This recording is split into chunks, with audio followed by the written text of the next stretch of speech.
नि प्रेस मिटनि आयदाया जाहैबाय जे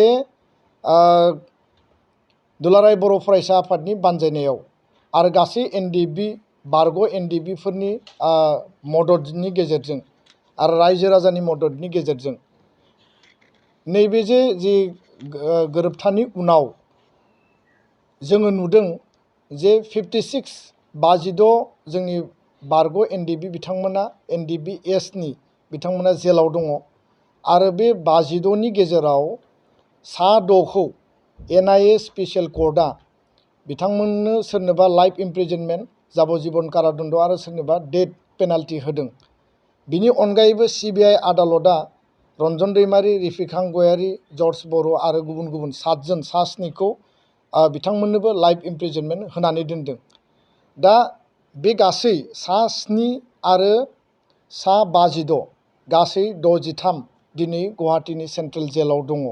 दा बे गासै माने जि थासारिखौ जोङो न'खरनिफ्राय जिखिनि जों मिथिबाय आरो न'खरजों जिखिनि जों रायलायबाय, न'खरनि सुबुंफोरा जेब्लानो लोगो हमहैयो बै जोंनि बारग' NDFBफोर जायफोर जेलाव दङ बिथांमोना न'खरनि सुबुंफोरनो क्लियारै फोरमायदों आरो न'खरा जोंनो फोरमायफैदों जे NIA कर्टआ बिथांमोनखौ हियारिं आरो ट्रायलनि थाखाय जेब्लानो NIA माने एजेन्सिया कर्टआव लानानै थाङो स्पेशल कर्टआव बिथांमोनखौ मेन्टेल आरो साइकोलजिकल प्रेसार होनाय जायो, माखासे माने हेरेसमेन्ट माने बिथांमोनखौ होनाय जादों आरो बिनि थाखाय बिथांमोना दिनै गाज्रि अबस्थायाव दङ, गाज्रि थासारियाव दङ आरो सानफा एफा सासे एकर्डनि उनावबो गोजोन गोरोबथानि उनावबो दिनै भार्डिक्ट होनायखौ जों नुनो मोन्दों। ट्रायल आरो हियारिं बेखौ टटेलि स्टप खालामनांगौ, बेखौनो लानानै दिनै जोङो बेयाव प्रेस मिट खालामदों।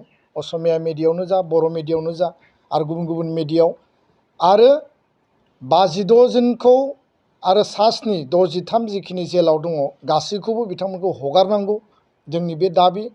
लोगोसेनो बिथांमोननि केसखौ उइथड्र खालामनांगौ, NDFBनि गासै केसखौ उइथड्र खालामनांगौ। जिहेतु 264 केसा दासिम उइथड्र जाबाय, आद्रा थानाय केसा उइथड्र जानांगोन। बे गासै दाबिफोरखौ लानानै दुलाराय बर' फरायसा आफादा NIA स्पेशल कर्टनि जिखिनि हियारिं एन्ड ट्रायल बेखौ बन्द खालामनाय, बिथांमोनखौ मेन्टेल हेरेसमेन्ट होनाय, साइकोलजिकेल प्रेसार होनाय बेखौ बन्द खालामनाय आरो बिथांमोनखौ जेलनिफ्राय दिहुननानै लाबोनाय, बे गासै दाबिखौ लानानै दुलाराय बर' फरायसा आफादा 29 मे 2023 बे मे दाननि जोबनाय सप्तायाव क'क्राझाराव गासै रायजो राजा आरो दुलाराय बर' फरायसा आफादा ज' लोगो नांनानै जोङो प्रटेस्ट डेमनस्ट्रेसन सुबुं खुद्रिसारनाय जों हाबाफारि बेयाव लागोन आरो भारत सरकारनि गाहाय मन्थ्रि आरो लोगोसे नखर मन्थ्रि आरो भारतनि मानिनां प्रेसिडेन्ट अफ इन्डिया हादोरगिरि बिथांनो जोङो मेम'रेन्डाम हरगोन जाहाथे NDFBनि बारग' सोद्रोमा बिथांमोना जेलनिफ्राय उदां जानानै न'आव फैनो हायो।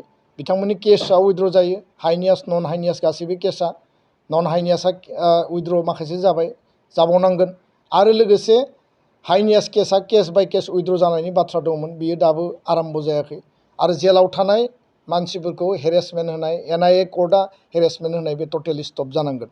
दा बेखौनो लानानै जों दिनै बे बाथ्राखौ जों फोसावबाय आरो गासै रायजो राजा बारग' NDFB एबसुनि गासै मावथि बिबानगिरिफोरखौ 29 मेआव दुलाराय बर' फरायसा आफादनि हांख्रायनाय बायदियै बे दाबिखौ लानानै सोमावसारनायाव बाहागो लानो थाखाय आं बयखौबो गंग्लायै खावलायबाय। गोजोन्थों। गुनगोनां फरायसाफोरनिसिम मोनसे गोनां फोसावथाय। गुबुन गुबुन डिप्ल'मा, इन्जिनियारिं, डिजाइनार आरो PhD डिग्रीफोरनि थाखाय क'क्राझार CITआव एडमिशननि अनलाइन रेजिस्ट्रेशन खालामनाया जागायबाय। गुबुन गुबुन आयदानि डिप्ल'माजों लोगोसे bachelor of technology, bachelor of design, master of technology, master of design आरो डक्टर अफ फिल'सफिनि डिग्री खालामनो हागोन। मे दाननि 15 खालारावनो अनलाइन रेजिस्ट्रेशनआ थुंगेगोन। जुन दाननि 8 खालाराव एडमिशननि एन्ट्रेन्स आनजाद लानाय जागोन आरो जुन दाननि 25 खालाराव PhDनि एन्ट्रेन्स आनजादखौ लागोन। अनलाइन रेजिस्ट्रेशनखौ नोंथांमोनहा दिनैनिफ्रायनो www.admission.cit.ac.in आव खालामनो हागोन। आबुं मिन्थिनो थाखाय 7086187124 जानबुं अनजिमायाव जगाजग खालामनो हागोन।